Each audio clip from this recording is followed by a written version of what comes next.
Նույնիսկ հաստատված խաղաղությունը չի նշանակում, որ Հայաստանի ռիսկերն ու մարտահրավերներն ավարտվել են։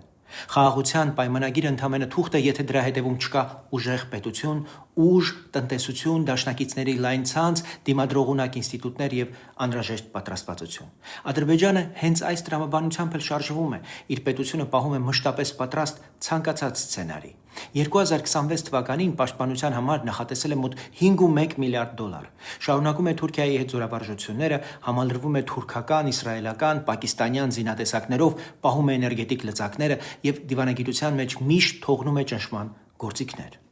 Այսինքն խաղաղության մասին խոսելով միաժամանակ ուժ է կուտակում։ Հայաստանն էլ պետք է նույնն անի, ոչ թե պատերազմի, այլ ջանքեր գործադրի խաղաղությունը ապահովագրելու համար։ Առաջինը դիվանագիտություն։ Պետք է կառուցել դաշնակիցների լայն ու գործնական ցանց Եվրամիության հետ, Միացյալ Նահանգների, Ֆրանսիայի, Հնդկաստանի, Իրանի հետ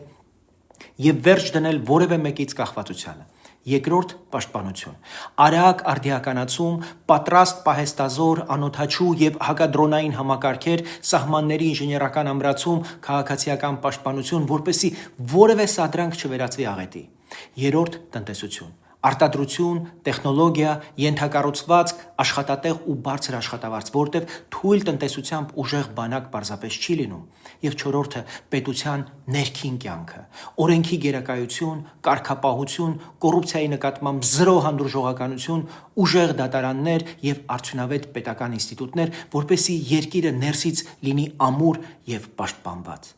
Խաղաղությունը ընծա չէ, այն չի նվիրաբերվում։ Խաղաղությունը մեկ ստորագրություն չէ, խաղաղությունը տոն չէ, խաղաղությունն ամենօրյա ջանք է, աշխատանք է, այն պաշտպանվում է խելքով, ուժով եւ պատրաստվածությամբ։ Մեր նպատակը խաղաղ ապրելն է, բայց երբեք չմոռանալ, անվտանգությունը կառուցվում է այսօր եւ ամեն օր։